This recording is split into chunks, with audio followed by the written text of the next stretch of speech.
الشيطان اللعين الرجيم بسم الله الرحمن الرحيم به نستعين وهو خير معين رب اشرح لي صدري ويسر لي امري واحلل عقدة من لساني يفقهوا قولي اما بعد فقد اعظم الله لك الاجر باستشهاد امام جواد علیہ الصلوۃ والسلام۔ معزز اور محترم ناظرین کرام، ہم حضرات کی خدمت میں اس عظیم سانحے اور غم کے موقع پر کہ جس تاریخ میں ہمارے آپ کے نویں امام محمد تقی علیہ السلام کی شہادت واقع ہوئی۔ آپ کی شہادت سن 220 ہجری میں واقع ہوئی اور آپ کو جو زہر دیا گیا آپ کی زوجہ کے ذریعے سے متسم کے حکم پر دیا گیا، اور آپ کی عمر مبارک تمام ائمہ خدا علیہ السلام میں سب سے کم عمر تھی، 25 سال 3 مہینے 12 دن آپ کی عمر مبارک تھی۔ اتنی کم مدت میں امام علیہ السلام کو اس دار فانی سے کوچ کرنا پڑا۔ ہم حضرات کی خدمت میں اس مختصر سے وقت میں اسی امام علیہ السلام کے حوالے سے اور ان کے ارشادات، ان کے فرمودات کی روشنی میں چند پیغامات آپ کی خدمت میں نقل کرنا چاہتے ہیں۔ یوں تو بہت سے واقعات، بہت سی حدیثیں، بہت سی روایتیں بعض علماء نے تقریباً 2000 سے زیادہ روایتیں امام سے نقل کی ہیں، جو ابھی فعلاً ہم آپ کی خدمت میں اس کی تفصیل نہیں بیان کر سکتے، لیکن ہم امام علیہ السلام کی سیرت کے حوالے سے چند باتیں عرض کرنا چاہتے ہیں کہ امام کے فرمودات ایک قول بھی اگر امام کا ہم تک پہنچ جائے اور اس پر ہم اگر عمل کر لیں تو یہ ہمارے لیے مشعل راہ ہے اور ہمارے لیے زندگی میں بھی اور آخرت میں بھی کامیابی کا زمینہ فراہم کرے گا۔ امام علیہ السلام نے فرمایا، خداوند عالم جسے کوئی نعمت عطا کرتا ہے، بہت توجہ چاہتا ہوں کہ خداوند عالم جسے کوئی نعمت عطا کرتا ہے تو اس نعمت میں دوام اور استمرار رکھتا ہے، یعنی ہمیشہ کے لیے وہ نعمت اس کے حوالے کی جاتی ہے۔ اب نعمت کسی بھی شکل میں ہو، اولاد کی شکل میں ہو، بزرگی کی شکل میں ہو، شہرت کی شکل میں ہو، دولت کی شکل میں ہو، عزت کی شکل میں ہو، یعنی اللہ جو بھی نعمت جس بندے کو دیتا ہے اس کے اندر بقا اور دوام رکھتا ہے، یعنی وہ ہمیشہ باقی رہنے والی نعمت ہے، ہمیشہ باقی رہنے والی ہے۔ لیکن کب یہ سلب ہو جاتی ہے، کب زائل ہو جاتی ہے؟ اس وقت زائل ہو جاتی ہے کہ جب مستحقین کو اس سے روک دیا جاتا ہے۔ مثال کے طور پر ہم کو عزت دی گئی ہے تو ہم اگر کسی کی عزت کریں گے تو ہماری عزت باقی رہے گی۔ اگر ہم کو دولت کی نعمت ملی ہے تو ہم اپنی دولت سے اپنے کمزوروں کی مدد کریں گے تو ہماری دولت باقی رہے گی۔ اگر اللہ نے ہم کو علم و حکمت سے سرفراز کیا ہے تو ہم اگر اپنے علم و حکمت سے معاشرے میں لوگوں کو مستفیض کر رہے ہیں، حلال و حرام کی تمیز اور اس کے بارے میں لوگوں کو بتا رہے ہیں تو ہمارا علم سود مند ہوگا اور ہمیشہ باقی رہے گا۔ اس لیے کہ امام علیہ السلام کی حدیث ہے کہ مومن کے اوپر جب عذاب اللہ نازل کرتا ہے، جو سخت ترین اس کے اوپر ناراضگی کا اظہار کرتا ہے تو مومن سے توفیق کو سلب کر لیتا ہے۔ لہٰذا امام محمد تقی علیہ السلام نے فرمایا کہ جو نعمتیں تم کو، کوئی بھی نعمت اگر تم کو ملی ہے، میں نے آپ کی خدمت میں عرض کیا، تو اس نعمت کو باقی رکھنے کے لیے اپنے کمزوروں کے ساتھ جڑ کے رہو۔ اور مولا علی کے اسی فرمان سے ہم آپ کو امیر مومنین کے فرمان کو امام محمد تقی علیہ السلام کے فرمان مبارک سے مربوط کرتے ہوئے کہ امام نے فرمایا کہ اگر زندگی میں سکون چاہتے ہو تو یاد رکھو، اپنے سے اوپر والے کو نہیں، اپنے سے نیچے والے کو دیکھو، اپنے سے کمزور کو دیکھو۔ کسی کے پاس چھت نہیں ہے، کسی کے پاس چھت ہے تو بستر نہیں ہے، کسی کے پاس بستر ہے تو دسترخوان نہیں ہے، کسی کے پاس دسترخوان ہے تو اس پر نعمتیں نہیں ہیں۔ اگر ان تمام چیزوں کے مقابل میں ہمارے پاس موجود ہے تو ان تمام چیزوں کی بقا کے لیے ضروری ہے کہ ہم شکر پروردگار کریں، یہ ہم کو سکون کا باعث بنے گا۔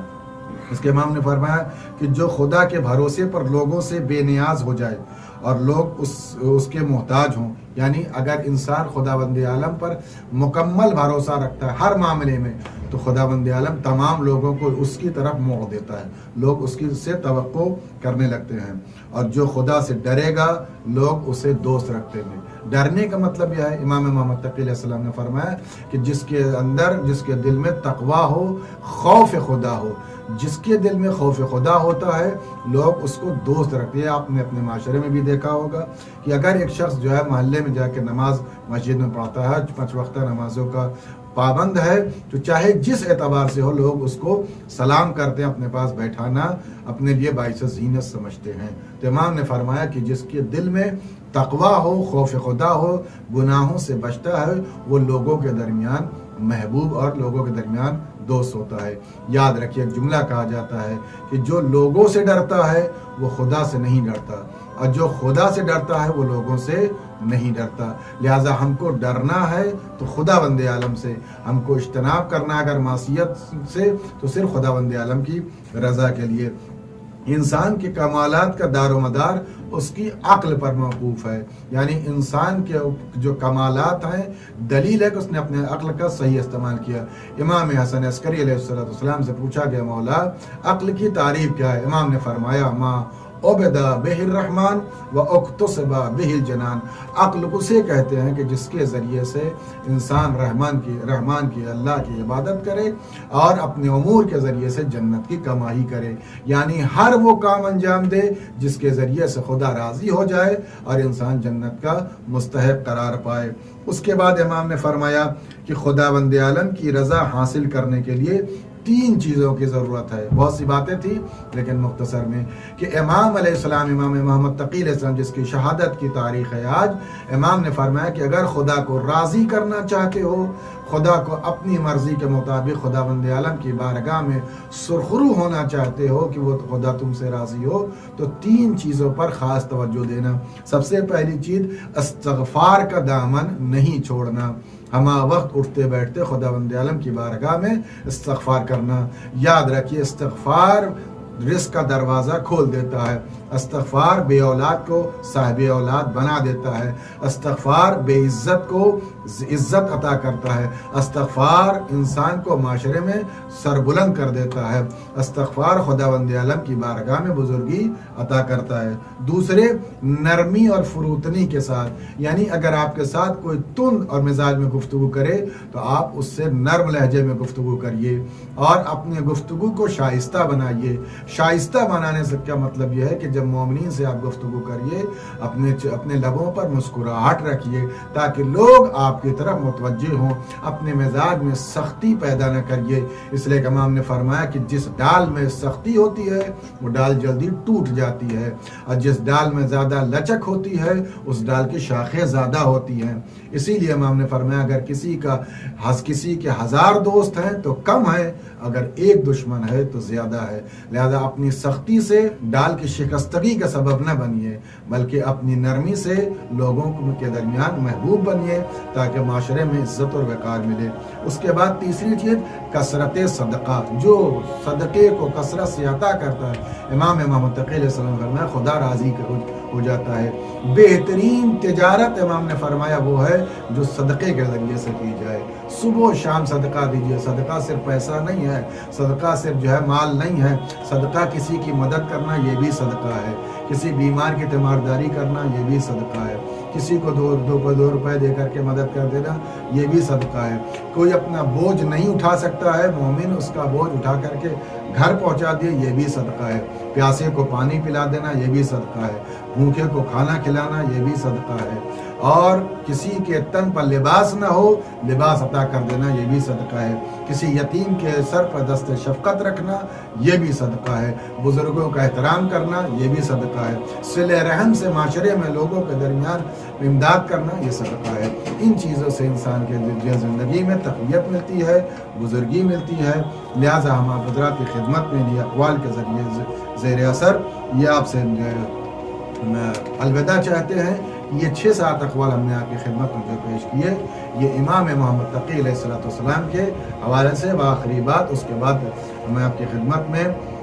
روایت پیش کرنا چاہتے ہیں۔ امام سے پوچھا گیا مولا کبھی کبھی ایسا ہوتا ہے، اسی امام سے روایت ہے، امام محمد تقی علیہ السلام سے، راوی کہتا ہے مولا میں نے اکثر محسوس کیا کہ کبھی کوئی بیماری ہمارے نہیں ہوتی، ہم پریشان بھی ظاہراً نہیں ہوتے، کوئی مشکل نہیں ہوتی، دسترخوان بچھا ہوا ہے، بہت ساری نعمتیں، بہت سارے لذیذ کھانے رکھے ہوئے ہیں اور خوشبودار کھانے میں ہیں، لیکن اس کے باوجود بھی ان کھانوں کی طرف طبیعت راغب نہیں ہوتی۔ ایسا رکھتا ہے کہ دل پریشان ہے، مضطرب ہے، اور کہیں کسی وجہ پر ہم کو سکون نہیں مل پاتا۔ آخر اس کی وجہ کیا ہے؟ امام نے فرمایا المومن اخو المومن، مومن مومن کا بھائی ہوتا ہے، اور یہ رشتہ ایمانی ہے جو قلبی لگاؤ اور روحانی رشتے کو معنوی رشتے سے تعبیر کیا گیا ہے کہ جب تمہارا پڑوس میں یا کوئی مومن بھائی پریشان ہوتا ہے، کسی عظیم مصیبت میں مبتلا ہوتا ہے، اس کی پریشانی کا اثر تمہاری ذات کے اوپر مرتب ہوتا ہے۔ لہٰذا اگر تم پریشان ہو تو تم کو چاہیے کہ معاشرے میں باہر نکلو، اپنے قرب و جوار کے پڑوس میں جو مومن بھائی ہیں ان سے پوچھو کہ اگر کوئی پریشانی ہو تو ہم تمہاری خدمت کے لیے حاضر ہیں۔ ہم امام علیہ السلام کی بارگاہ میں دعائیں اور اس مظلوم امام کی جس کی شہادت آج کے دن معتصم ملون اس کے ذریعے سے واقع ہوئی ہے، اور بھی بہت سے واقعات ہیں جو میں ابھی آپ کے سامنے پیش نہیں کر سکتا،